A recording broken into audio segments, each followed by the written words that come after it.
Les couleurs nationales ont été hissées haut dans le ciel sous le regard du président du Faso. C'était à l'occasion du traditionnel cérémonial de montée des couleurs nationales, la première de l'année 2026 qui a servi de tribune au président du Faso, chef de l'État, de tirer un bilan satisfaisant de l'année 2025.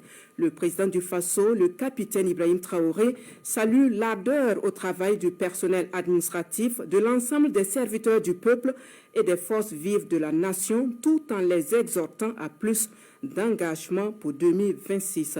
Nous vous invitons à écouter le message du président du Faso, livré donc ce matin à la traditionnelle montée des couleurs. Suivons donc. Camarades, bonjour.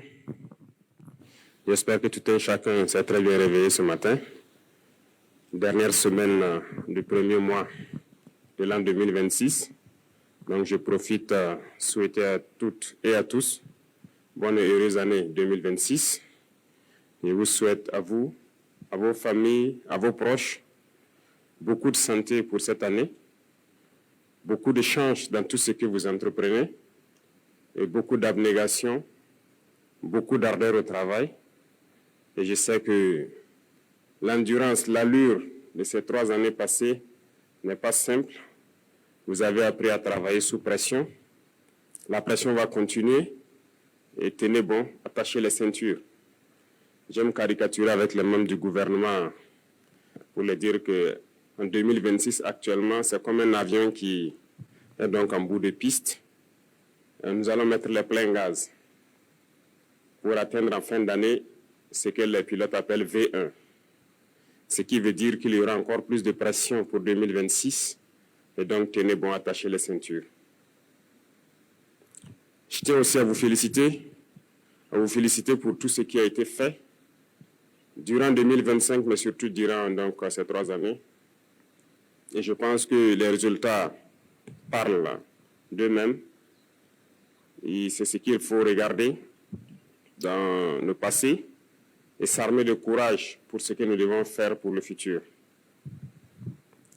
Tout ce que nous avons eu à réaliser, je pense que nous devons ça au vaillant peuple qui a compris notre message, qui a compris le sens de la révolution. Parce que sans eux, les moyens mis à disposition de tout un chacun pour pouvoir y arriver, ça n'aurait pas été possible. L'essence même de la révolution, c'est de travailler pour le peuple. Et je pense que les exemples, il y en a beaucoup. Si vous prenez dans le domaine de l'agriculture, cette année, par la grâce de Dieu, nous avons fait une production record. Il y a des spéculations particulières que nous avons essayé d'introduire depuis ces 3 années. Comme je le dis, les esprits faibles, les petits esprits, ils pensent toujours que c'est impossible lorsqu'on veut initier de grandes choses, mais il ne faut pas les écouter. Si on devait les écouter, on allait se décourager, on n'allait pas pouvoir se lancer. Parce qu'il y en a aussi qui sont là pour nous décourager dans tout ce que nous faisons. Lorsque vous décidez d'entreprendre quelque chose, ils vont être dans les railleries, les moqueries, pour vous amener à vous démotiver, à ne pas vous lancer. Et je pense que tout un chacun a surmonté cela. Parce que ce que je dis, ce n'est pas seulement au sommet de l'État, mais jusqu'aux citoyens au niveau du village, il y a un sursaut. Voilà, tout ce qu'on disait impossible de faire au Burkina Faso en matière d'agriculture, ça s'est fait aujourd'hui. Nous avons parlé du cacao, les gens ont crié sur tous les toits. Même certains réactionnaires à l'intérieur ici ont fait comprendre que non, ce n'est pas la priorité. Et pourtant, Dieu merci, nous avons de très bons maîtres chocolatiers. Et notre objectif n'est pas de produire pour vendre à l'extérieur, c'est de produire transformé pour nous ici et pour nos enfants. Aujourd'hui, le café, c'est une réalité au bord de Saman-Denis et nous avons, Dieu merci, des Burkinabés qui le transforment. Et je vous invite donc à consommer ce qui est transformé sur place ici. Beaucoup d'autres spéculations telles que le blé, l'ananas, la vigne et bien d'autres, j'en passe, se cultivent aujourd'hui au Burkina Faso. Et ça va se transformer ici au Burkina et ça va créer de l'emploi pour le Burkinabé et c'est ce que nous allons consommer. Et donc c'est ce qu'il faut voir dans ce qu'on a pu réaliser et s'armer de courage encore pour l'avenir. Beaucoup d'autres projets donc ont été à succès. Quand on prend le domaine de l'éducation, beaucoup d'amphithéâtres ont été construits. La dernière fois au Conseil, on a adapté des textes qui permettront donc d'équiper ces amphithéâtres et de construire de nouveaux amphithéâtres beaucoup d'écoles et centres de formation verront le jour en 2026, au bord donc de nos pôles de croissance tels que Bagré, Samandeni et autres. C'est pour amener les jeunes Burkinabés à pouvoir transformer, produire et transformer ce que nous faisons ici. Donc, nous n'allons plus nous concentrer sur l'enseignement général uniquement. Nous avons parlé d'enseignement professionnel et technique et donc beaucoup de lycées modernes verront le jour en 2026. En plus de cela, nous avons décidé de construire une université technologique et j'espère que d'ici la fin de l'année, vous allez voir cette université donc se dresser. Les travaux ont déjà commencé et nous avons donné donc dit aux entreprises de tout faire pour être donc dans les délais pour que les rentrées prochaines, nous puissions accueillir des étudiants dans des domaines donc assez pointus de la technologie pour que nous nous mettons au diapason. Comme je l'ai dit, nous sommes très loin, nous sommes dans les années 1800. Et je pense qu'en 5 ans, au moins de 5 ans, nous pouvons faire un saut au moins de 100 ans pour nous retrouver dans les années 1950 au moins et continuer de travailler ainsi. Je le dis, ça peut faire rire, mais c'est la réalité. Jusqu'aujourd'hui, nous constatons notre vie, le rythme auquel nous partons, ce n'est pas bien. Donc, il faut se mettre soi-même la pression pour rattraper le retard. Donc, faites en sorte que dans quelques années, nous soyons en 1950 et après encore, on se donne la pression pour atteindre les années 2000 et espérer donc rattraper les autres. Et c'est possible. Et je suis heureux donc de vous dire que dans ce sens-là, nous sommes en train de mettre en place un laboratoire. Et aujourd'hui, au Burkina Faso, par exemple, pour les chercheurs, nous avons beaucoup d'équipements qui sont là. Nous allons les permettre donc de faire la recherche sur place. Et sans me tromper, je peux dire que nous avons actuellement ici installé un microscope électronique à balayage, le plus récent qui puisse exister en Afrique ici, et le plus moderne. Donc il est là au Burkina Faso, il est fonctionnel, et les chercheurs vont commencer donc à aller donc faire tout ce qu'ils doivent faire ici, au lieu d'aller à l'extérieur encore le faire. Et ça va encore encourager d'autres personnes à chercher et à découvrir. C'est pour dire qu'il y a beaucoup de domaines que nous n'avons pas oubliés, en passant par la santé, tout ce que nous sommes en train de faire, notamment les centres de santé communautaires qui sont construits et qui seront équipés. Ça fait partie aussi du lot donc, de mesures prises donc, lors du Conseil dernier. Et donc tout cela, c'est à votre actif, c'est à l'actif de toute l'administration et c'est avec donc l'appui et le soutien de notre vaillant peuple que nous arrivons à le réaliser.